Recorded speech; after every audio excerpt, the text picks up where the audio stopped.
2 Kings chapter 16. In the 17th year of Pekah, son of Remaliah, Ahaz, son of Jotham, became king of Judah. Ahaz was 20 years old when he became king and reigned 16 years in Jerusalem. He did not do what was right in the sight of the Lord his God like his ancestor David, but walked in the ways of the kings of Israel. He even sacrificed his son in the fire, imitating the detestable practices of the nations the Lord had dispossessed before the Israelites. He sacrificed and burned incense on the high places, on the hills, and under every green tree.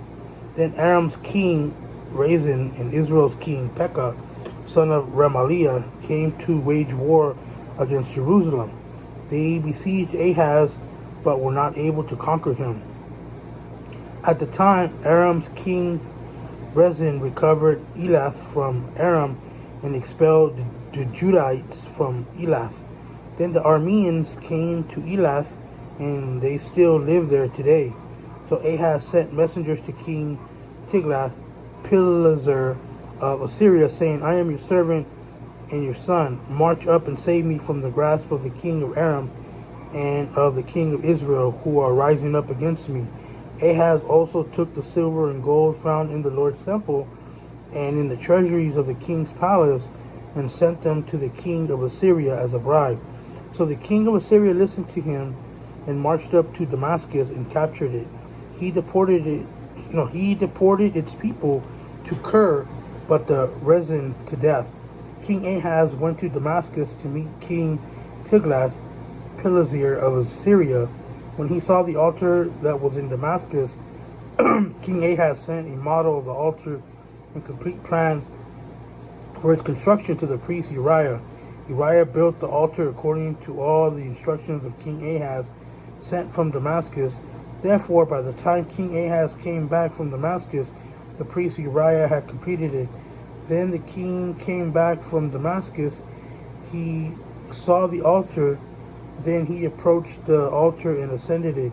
He offered his burnt offerings and his grain offering, poured out his drink offering, and splattered the blood of his fellowship offering on the altar. He took the bronze altar that was before the Lord in front of the temple, between his altar and the Lord's temple, and put it on the north side of his altar. Then King Ahaz commanded the priest Uriah, offer on the great altar the morning burnt offering, the evening grain offering, and the king's burnt offering and his grain offering. Also offer the burnt offering of all the people of the land, their grain offering and their drink offering, splatter on the altar of the blood of the burnt offering and all the blood of the sacrifices.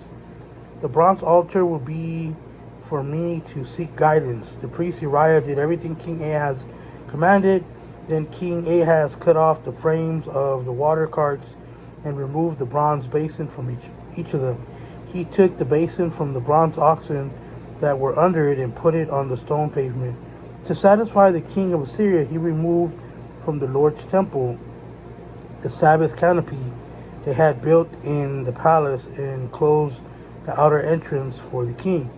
The rest of the events of Ahaz's reign, along with his accomplishments, are written in the historical record of Judah's king. Ahaz rested with his fathers and was buried with his fathers in the city of David, and his son Hezekiah became priest in his place.